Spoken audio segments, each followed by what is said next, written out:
This episode is brought to you by Marvel Studios Echo. All episodes streaming January 9th, only on Hulu and Disney+. Rated TV MALV. Viewer discretion advised. Maya Lopez has betrayed her mentor, the notorious Kingpin. Now on the run, she returns to her hometown to prepare for the biggest fight of her life. Don't miss Marvel Studios' hardest-hitting series yet. An epic 5-episode event. Marvel Studios Echo. All episodes streaming January 9th, only on Hulu and Disney+. Hello and welcome to the History Obscura podcast. This is the place where history's forgotten secrets are unshelved from my vast, firelit book repository and reintroduced to the world. Learn stories of space exploration, medieval royals, smugglers, martyrs, and monsters. Subscribe to History Obscura for a fresh tale every Saturday and Tuesday night.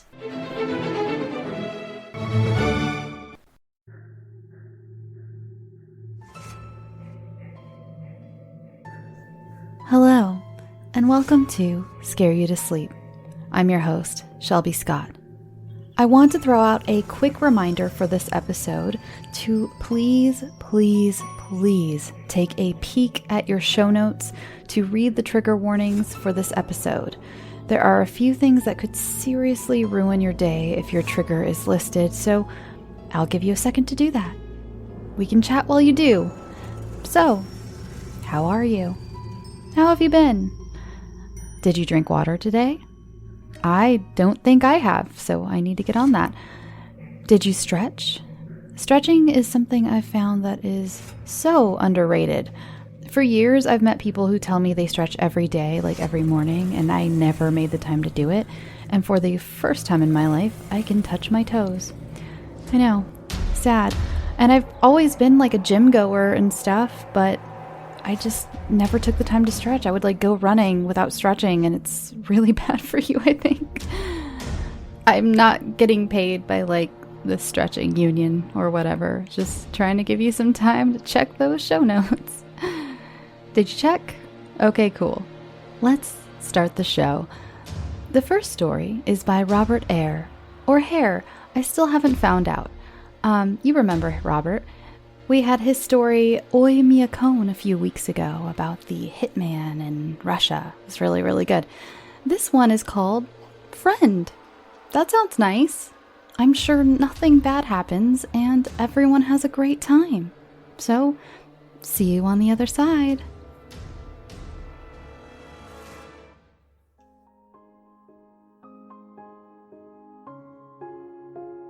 The quarantine was finally over.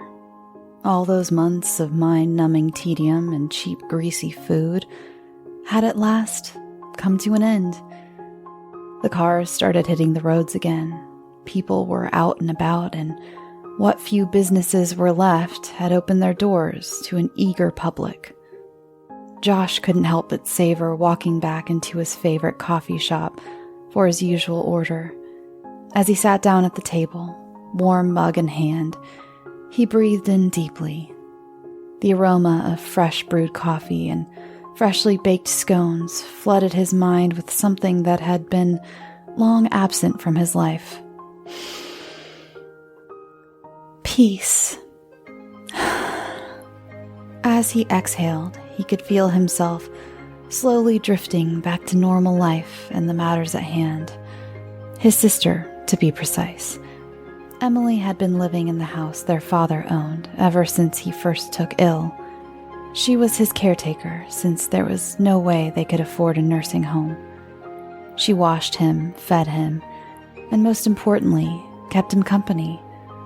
Josh and his father had never gotten along, so this worked just fine for him. He would stop by occasionally to bring some of that fried chicken from the place over on Willow Road. They would eat, exchange some niceties, and Josh would go on his merry way. Then, their father's health took a turn for the worse. He stopped eating. His body grew frail. It seemed like his mind had left him too. He wouldn't stop asking about his friend. He never gave a specific name. He would just ask for friend. After his passing, Josh told Emily she could take the house. After all, she was the one that took care of Dad, and honestly, Josh wanted as little to do with that house as possible. Once the quarantine started, Emily said that Dad had a big stash of canned goods and frozen food. She also had quite a bit of money left in Dad's account, so she would be fine. Josh knew otherwise. Emily was never good at being alone. She was just like their father, always needed to have another person around them, if only for the company. You know you can call me anytime. I'll call to check on you every now and again, but if you need to talk sooner, just call. Josh always cared about Emily. She never had many friends, and the few that she did were all fair weather at best. I know. Thanks, Ashi. She had called him that since they were kids. Josh grew to become pretty fond of it, so the name just stuck. They hugged, knowing full well that they may not see each other for a very long period of time. The first couple of times they had spoken over the phone was pretty normal. Emily would complain about their dad's stuff taking up too much space, and Josh would basically yes her to death. They would discuss how bored they were and how they couldn't wait to go to a bar, a movie theater, or really any other place than their homes. Then things started to get weird. While on the phone with Emily, Josh would hear her whisper something away from the speaker now and then. At first he didn't think anything of it, but it became more consistent as the months went on. He would start to hear her say things like, "I told you already, it's right next to you. I'm just speaking with Ashi. Yes, I remember." Needless to say, Josh started to worry for her safety. "Do you have someone in the house with you?" Josh asked sternly. "Nope, just me." "What's up with the whispering then?" "Oh, I was just talking to one of the stray cats outside." Josh knew which cats she was talking about. They used to come out of Mrs. Korshak's crawl space under her house. They used to feed them whenever Josh came to visit. Problem was, that house was demolished last year when the old lady suffered a stroke. Okay, well, if you need anything, just let me know. Love you, Ashi. Love you too, Emmy. Then the calls just stopped. Emily wouldn't answer her phone at all. Josh had asked the police to do a wellness check on her. They drove by the house and knocked on the door. They said everything was fine. She still wouldn't answer the phone, though. During the last month of the quarantine, Josh was finally able to get his sister on the phone. "Jesus, Emmy, you had me scared to death. What happened? Are you all right?" "Yeah, I'm... everything's fine." She had that pitch in her voice she always had after she cried. "I just really need to see you as soon as this is over, Ashi." As Josh finished his last sip of coffee, he headed out to his car. God, it felt good to breathe in this fresh air, he thought. He got into the car and turned the engine. Something was weighing on him, though. What could have happened to Emily during this quarantine? Should he get her something? How could he even begin to make her feel better? There was only one way to find out. The first thing Josh noticed as he pulled up to the house was that the curtains all over the windows were closed. It was around 11:30 in the morning, so Emily was awake by now for sure. Maybe she's nursing a hangover, thought Josh. He stepped up to the front door and knocked. Nothing. He knocked again. Still nothing. The door wasn't locked, so he let himself in. The house was pitch black inside, save for a few slivers of light that crept through the blackout curtains. Josh tried one of the light switches. Damn it. he whispered. The power was out. Emily couldn't even put a screw in a wall, let alone fix the circuit breaker. Josh opened one of the curtains. Light poured in to reveal a dust-covered and musty room. That's when the smell hit him. The air had a metallic taste to it, like copper. He looked down and saw a black stain on the carpet. It was definitely the source of the smell. As he looked up, he saw a trail of the black and viscous fluid that led into the hallway where the bedrooms were. Josh followed it, only to find that the trail had gone from a few drops here and there to puddles. What seemed like smoke rose from the particularly large pools, like it was eating away at the floor. He could hear a faint sobbing coming from Emily's room. Josh opened the door and stood paralyzed with fear. He saw Emily, laying in bed in a fetal position. Above her was a swirling black hole. It slowly churned over Emily while dripping the black liquid Josh had found earlier. As each drop fell on her, it seemed to absolve any emotion or spark of life in her body. Emily lay comatose except for her sobbing and an occasional whisper of "friend." She said it in such a low, trembling voice that it was difficult to hear. As Josh rushed over to his sister, a cold wind brushed up against him. As the wind passed over him, he heard a voice in his head. I live in those that are weak. I live in those that are wounded. Josh pushed past and grabbed hold of Emily. Her skin was cold to the touch.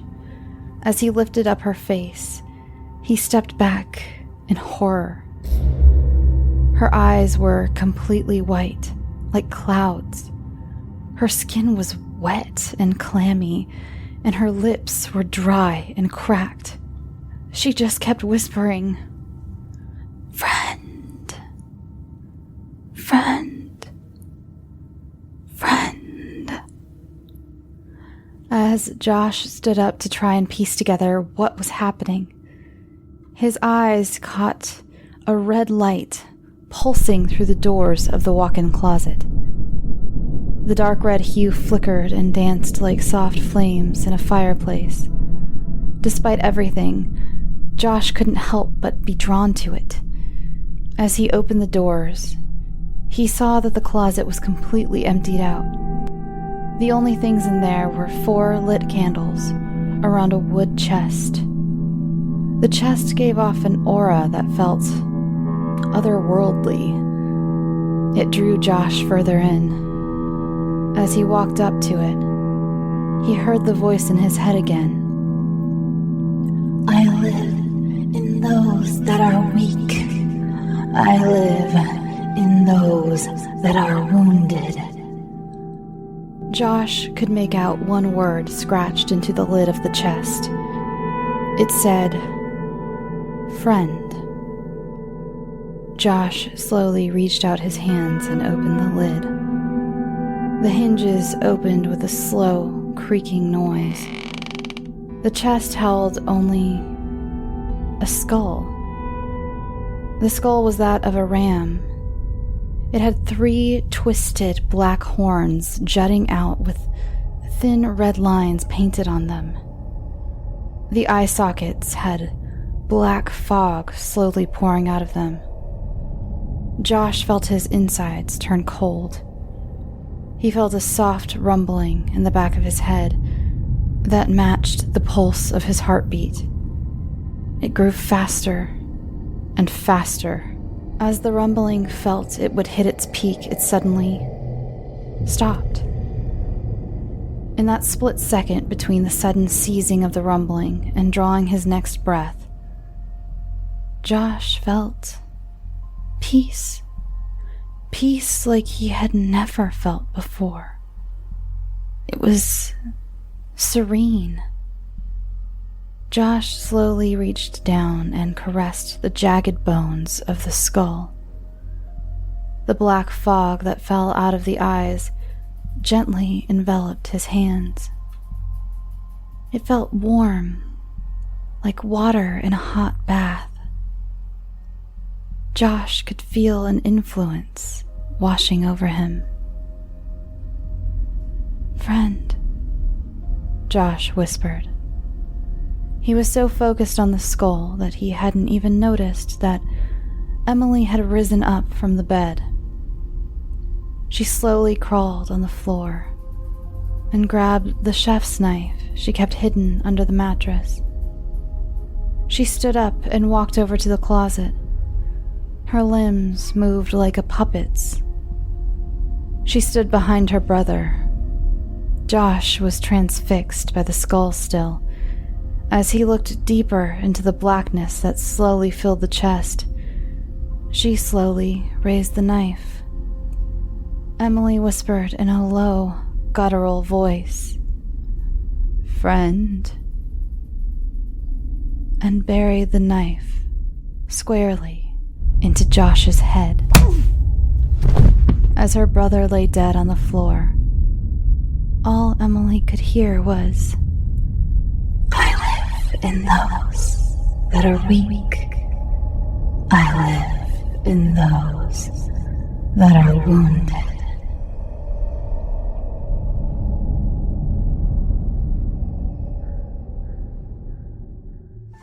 This next story is called The Electric Woman, and it's by Brian Maddox.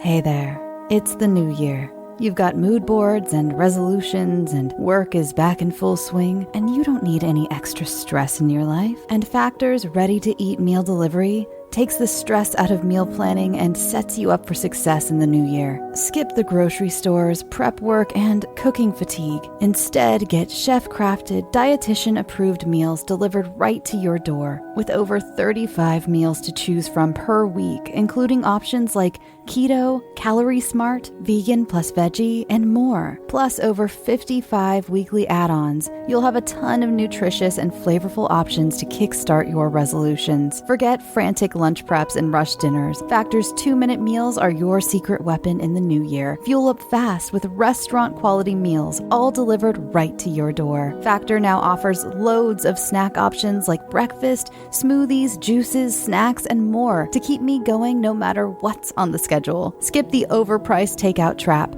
Factor is cheaper and way more delicious than takeout. Get chef-crafted, restaurant-quality meals delivered right to your door. They are ready to heat and eat in just 2 minutes, which means more time for you. Need a special occasion meal? Gourmet Plus is the perfect solution if you're looking for fast, upscale options done easily. When things get hectic, Factor is flexible. Change up your order every week with plans from 4 to 18 meals per week. Or pause or reschedule your deliveries anytime. Stress less over meal times in the new year. Factor's no prep, no mess meals free up time otherwise spent on shopping, cooking, and cleanup. No more wasting time in the kitchen. Not only does Factor offer fast, simple solutions when I'm too busy to cook, they also help me stay on top of my goals. With offerings like Protein Plus and Keto, I can stay on track. This is definitely going to come in handy for my New Year's goals. Factor has everything I need for a week of flavorful, nutritious eats. In addition to ready-to-eat meals, they have cold-pressed juices, smoothies, energy bites, extra protein, veggie sides, and more to keep me energized during frantic times. Head to factormeals.com/scareyoutosleep50 and use code scareyoutosleep50 to get 50% off. That's code scareyoutosleep50 at factormeals.com.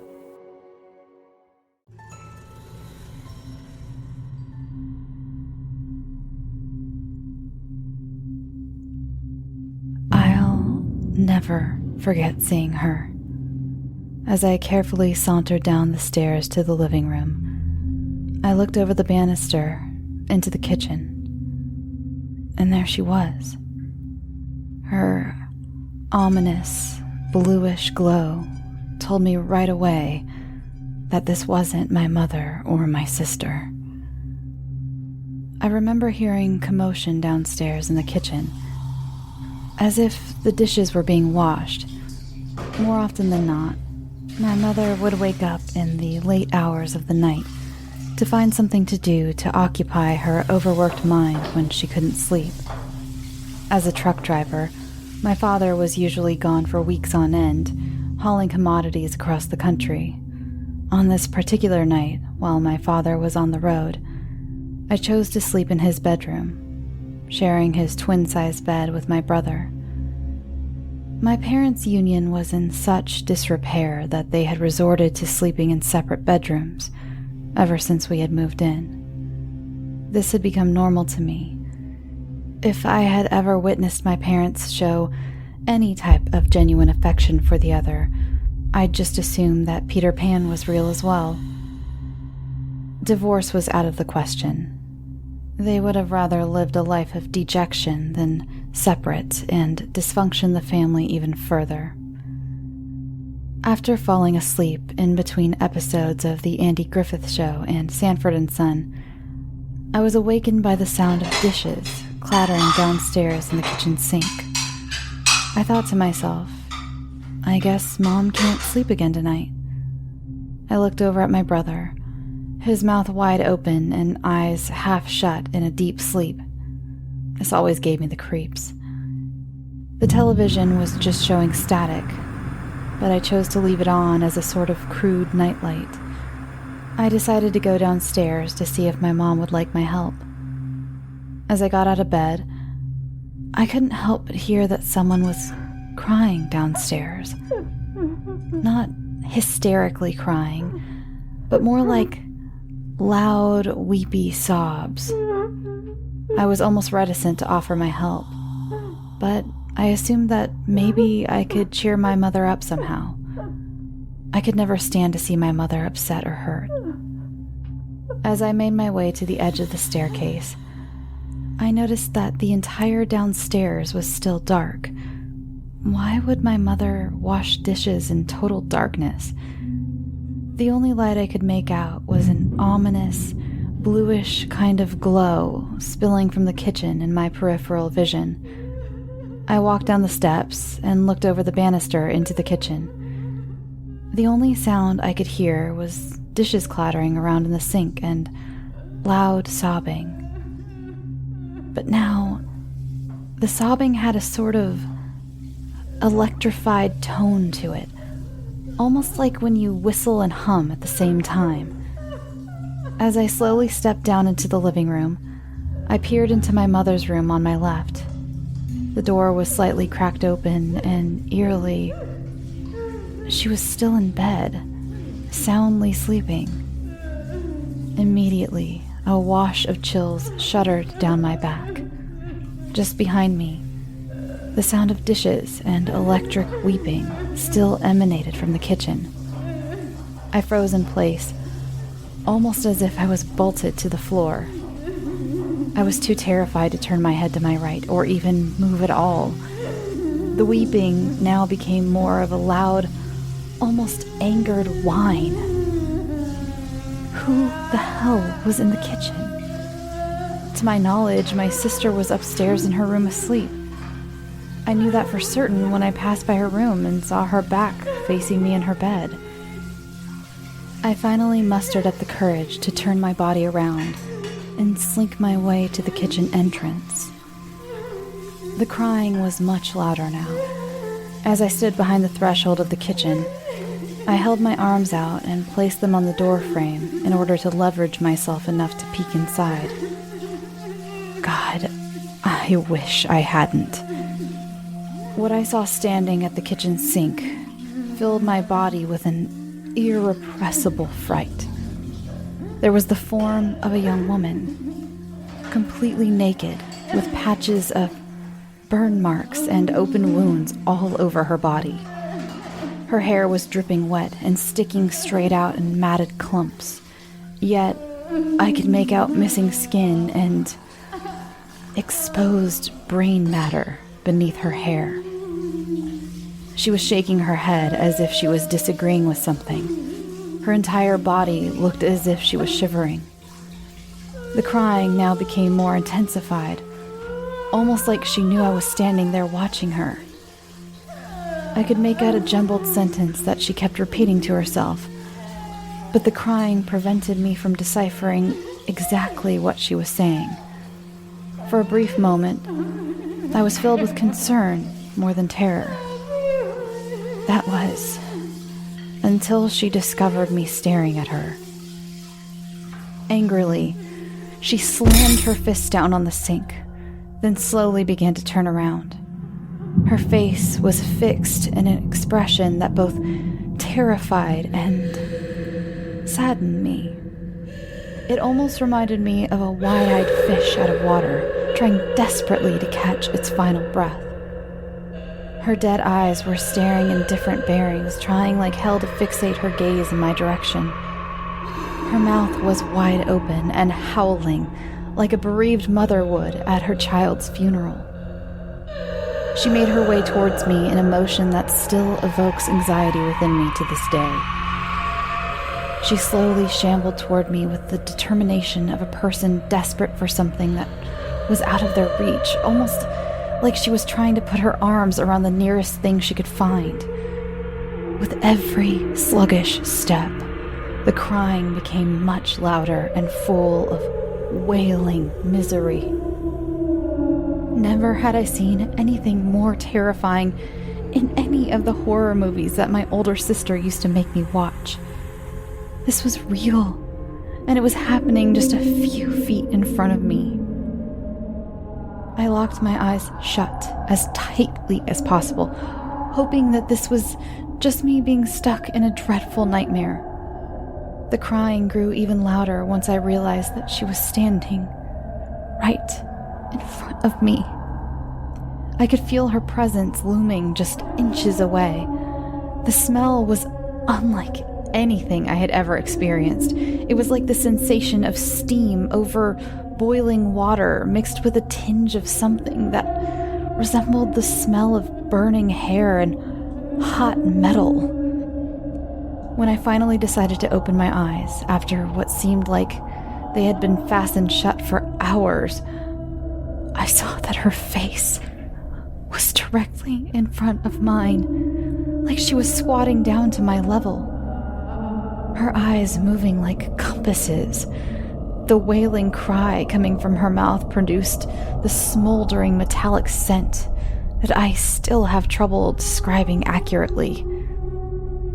I wasn't sure if I should scream for my mother or ask this phantom intruder what it wanted.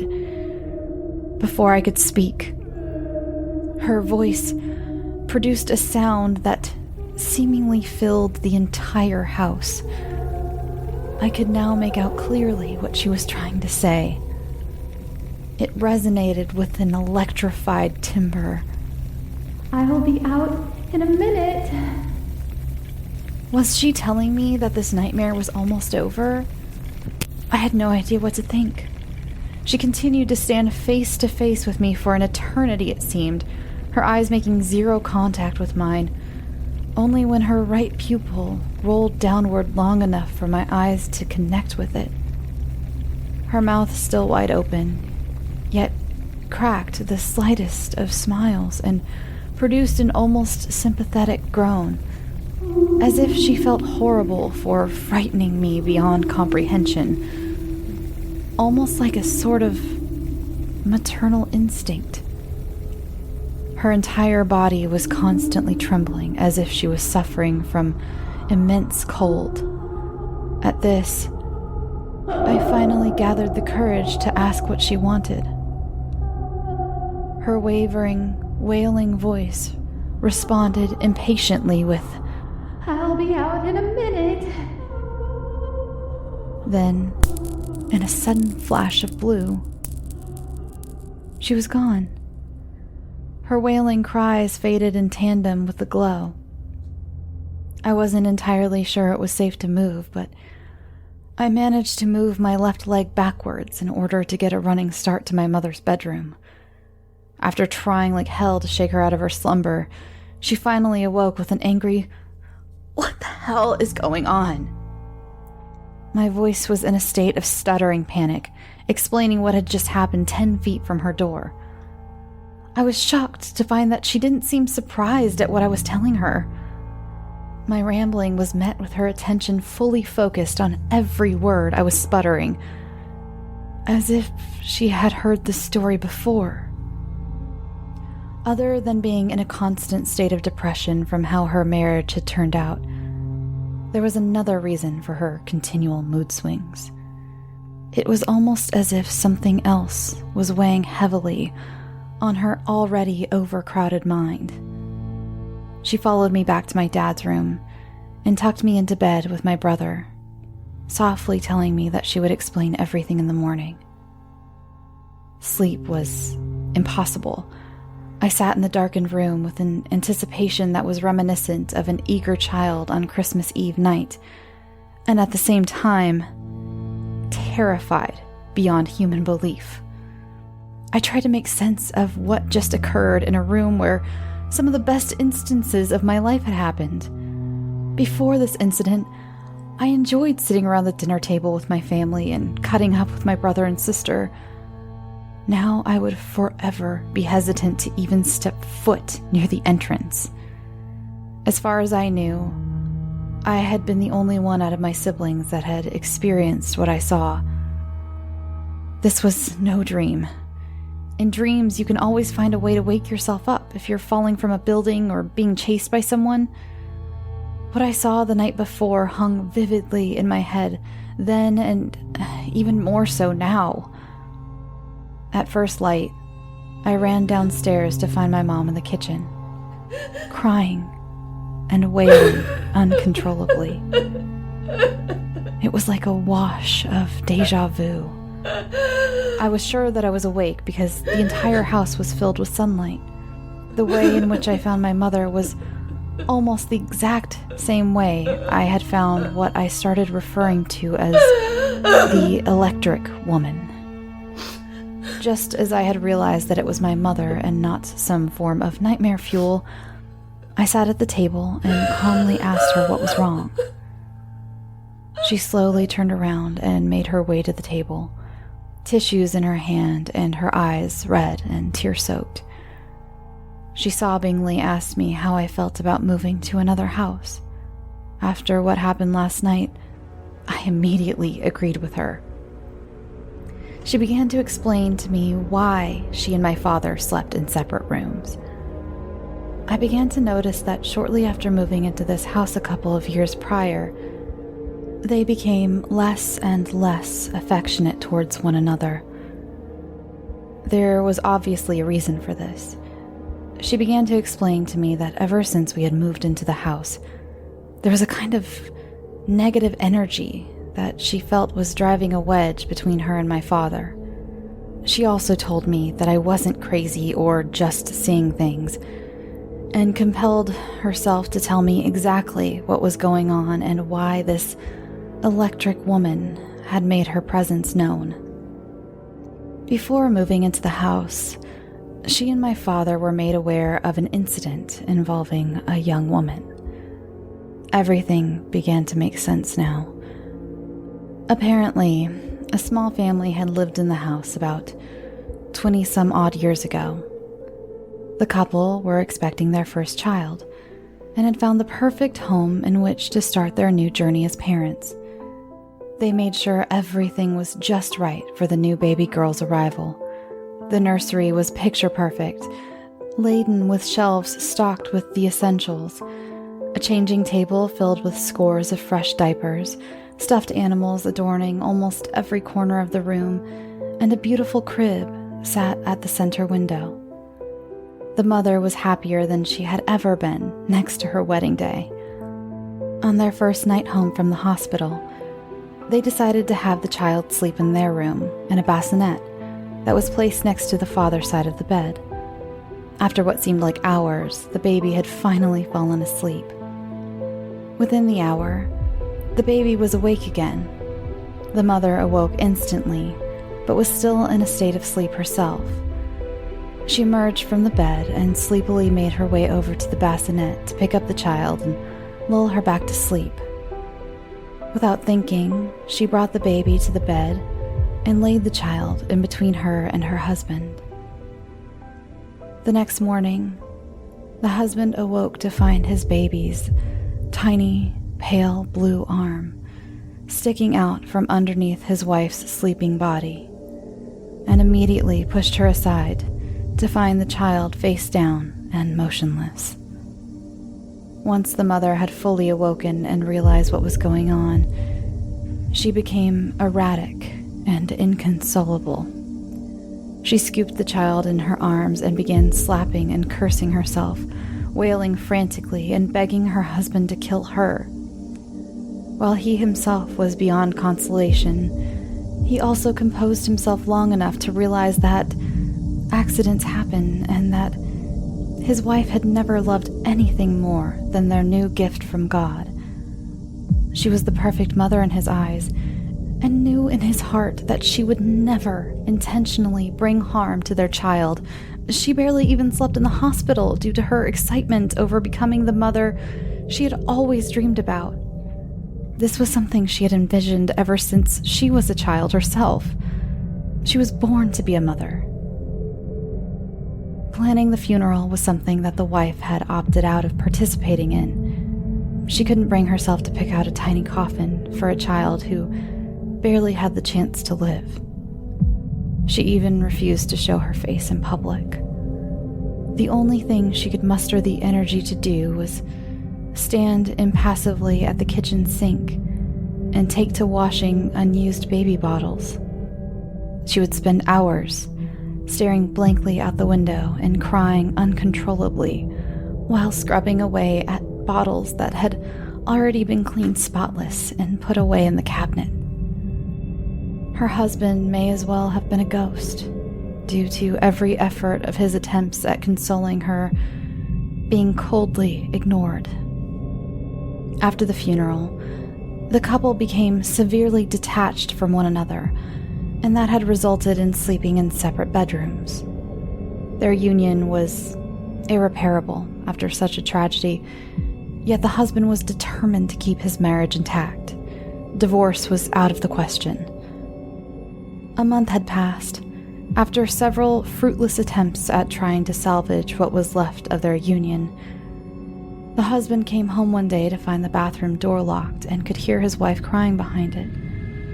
After pleading with her to be let in, she could only respond with an almost indiscernible, "I'll be out in a minute." He stood at the door, desperately doing everything he could to console her. His crying almost matched the intensity of hers. He mentioned everything from therapy, marriage counseling, even adoption. He begged her to give him a chance, to come up with a solution to save their marriage. She shouted once more, "I'll be out in a minute," just as the word minute rolled off her tongue. A loud electrical pop could be heard behind the door, resulting in the entire house going dark. He broke the door down to find his wife in the bathtub, with a blow dryer floating next to her lifeless body. Her once beautiful blue eyes now milky white and staring in different directions, her hair in wet, matted clumps, her lifeless body twitching and shivering involuntarily from the flood of electric death.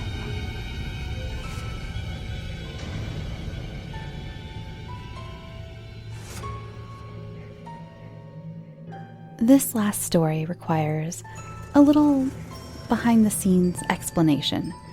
It was sent in to me by Colin Blennis, who said, "Hey Shelby, I love listening to your podcast before I go to sleep. In your last episode, you mentioned not having any pandemic-themed stories. I'm a nurse working in a hospital in New York City. One of the doctors I work with wrote a story and posted it on Reddit. It tells the story of a patient's journey through the hospital in these harrowing times. It's maybe not a typical horror story, but it's still pretty scary. I'm sure you could do something wonderful with it." So, Colin so generously reached out to this doctor for me to ask permission to read this on the show. I don't know the doctor's name. I only know that their username is madfrogurt on Reddit, and I will post a link to the original. And if the doctor is listening, please let me know your name so I can thank you properly. The top comment on the post is from madfrogurt with a little more explanation behind their post. They wrote, "This is based on a real interaction from yesterday. I'm trying to work through the absurdity that the only interaction I had with my patient was the 30 seconds where I evaluated him and told him he was going to get intubated."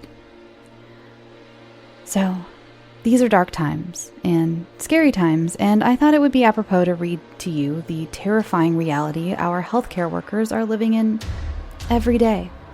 As we all, a lot of states are going back to normal. You're getting your hair done and getting your nails done and going to the store and everything, going to the beach and all these great things, but we really need to remember that these healthcare workers are still living in just an unending nightmare.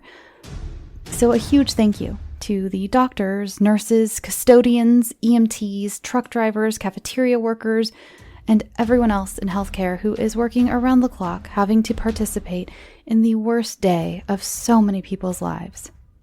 Here is 3 days of inpatient care in New York. The story of you.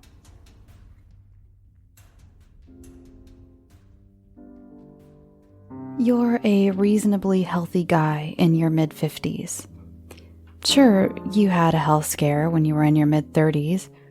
A pretty big scare, come to think of it.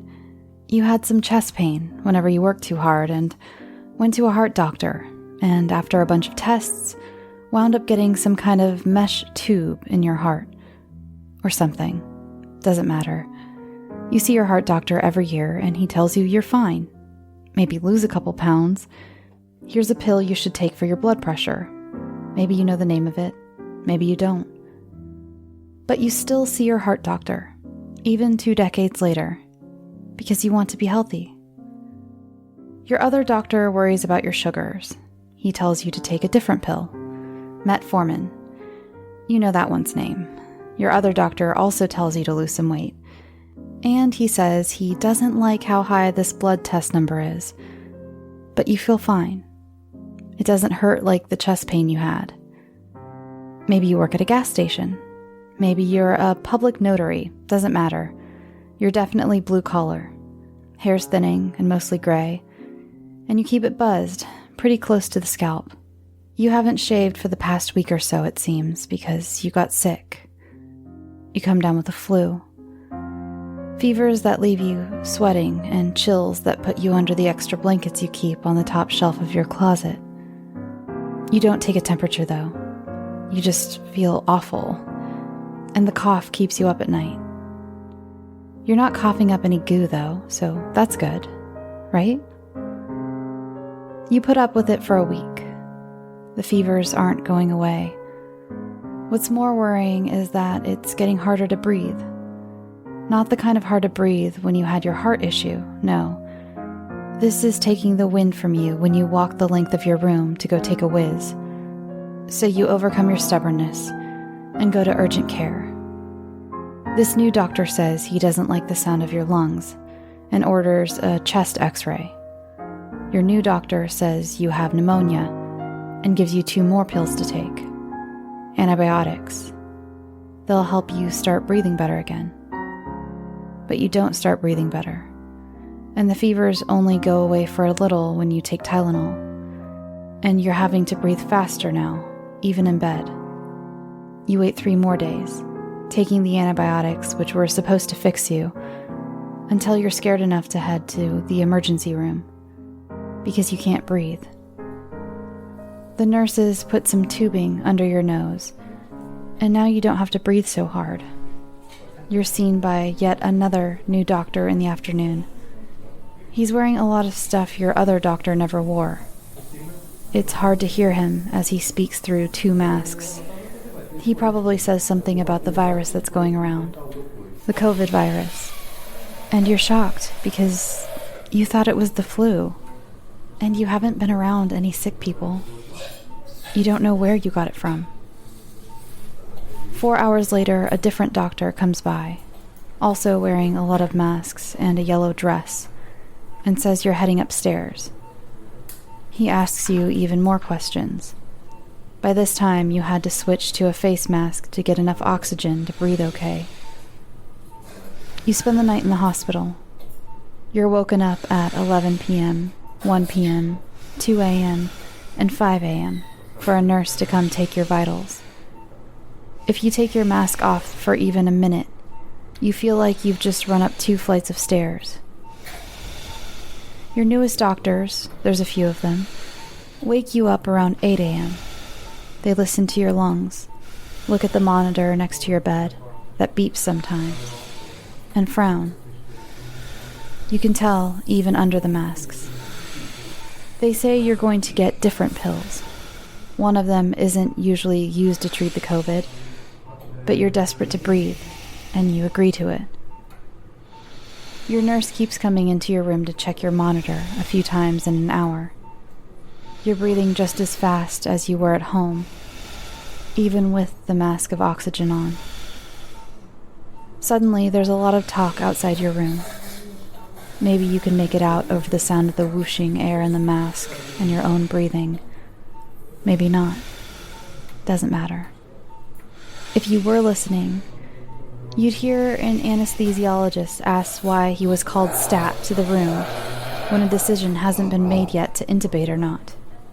Intubate. Do you even know what that word means? You hear a different doctor ask why they weren't called earlier to first evaluate the patient before the anesthesiologist was called. After a minute or two, you see a tall doctor. You've lost track of how many new doctors you've seen. Enter your room, again with the masks and the yellow dress. Things start to move faster now. He speaks quickly, but seemingly without worry in his voice. How are you feeling?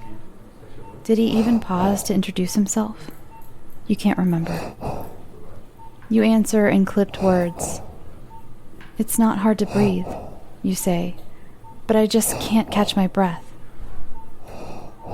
He explains that your oxygen is too low, despite the mask, and he says the only way to help you keep breathing is to stick a plastic tube down your throat and hook you up to a machine. He explains you'll be asleep while it's in. You agree because why the hell wouldn't you? He exits just as quickly as he came in. Again, if you're listening closely, outside the door you hear him say to some people you can't see, "We don't need to intubate in the room. We've got a good 5 or 10 minutes before he goes south. Get him to the PACU." You probably didn't hear the last thing right. You're rolled out of your room in your stretcher to an elevator. You go up and are wheeled into a busy room of lines with beds of other people with tubes down their throats, with only drapes to separate them. You're pushed past dozens of people in yellow dresses and masks and plastic windshields on their faces. There's more of those same dings and bells you heard from your own monitor, but they're all over the room, echoing off the floors and walls and ceiling. Another doctor says you're going to go to sleep. You look scared. You don't ask any questions, you just keep breathing. The monitor behind you keeps dinging. You don't even realize they push the medicine into your veins in the last 2 seconds it takes for you to stop feeling or hearing anything. Maybe you remember being in a fog as the medicine wore off a little. Maybe. You choke on the thing in your throat. Your eyes well up. Then you go back to sleep less than a minute later when you're given more medicine. You hope you don't remember that. Now, you're wherever we go when we sleep.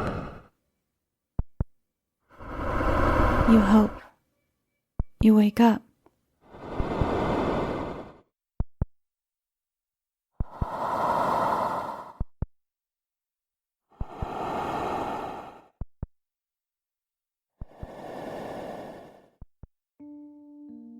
Thanks for listening. And I'd like to give a huge thank you to the YouTube channel Pet Speaks for giving me a shout out on their channel. They did a top, I think it was 10, maybe it was more, top 20 best horror podcasts, and they said some very, very nice things about me. So go check out Pet Speaks. I will link it in the show notes. And let's get on to Patreon shoutouts. Grace Jenna, Sunshine, and Jessica Beatty, welcome to the family. I'm going to send you a big, big, big hug over the airwaves, sending you so much love and light. I love you all so much. Remember, you can follow the show on Twitter, Instagram, Facebook. Why do I forget all of these every week? Tumblr and Reddit. That's right, Reddit. Yeah, follow the show on all those. We have a lot of fun. You can send in your submissions to scareyoutosleep@gmail.com. Can you tell the difference between when I have a script and when I don't? Sometimes I just like to wing the last part. Yes, send in your submissions, Lord, to scareyoutosleep@gmail.com, or you can go to scareyoutosleep.com, where there is a submission form near the bottom of the page. All right, folks. Well, I think that's it. Now, go get some sleep. Sweet dreams.